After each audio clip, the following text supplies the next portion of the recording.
तर नमस्कार मित्रांनो, मी विनायक गायकवाड. आज होता पहिल्यांदा तर सकाळी सकाळी क्लास म्हणजे रोजच सकाळी सकाळी राहतो.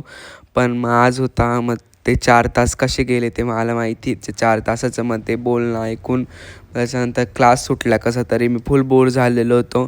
क्लास सुटल्यानंतर तर तेच पाहायला भेटलं का फुल गर्दी लागलेली, जाम लागलेलं. नाशिकमध्ये सध्या तर पुरं जामच लागलेलं आहे.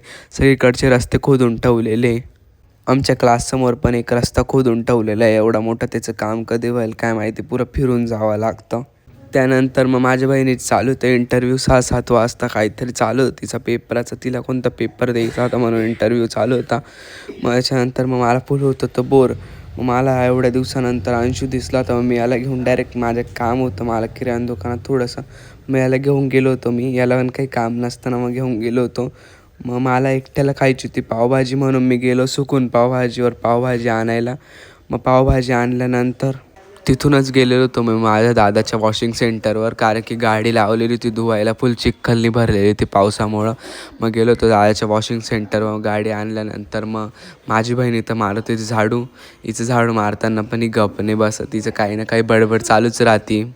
मग मी हिचं थोडंसं नाव घेतल्यानंतर हिने पण मला थोडे 2-3 झाडू बसवले. मग त्याच्यानंतर मग आमची थोडीशी अशी मस्ती चालूच राहते. मग इथपर्यंत पाहिलं असेल लाईक करा, सबस्क्राईब करा. चला बाय.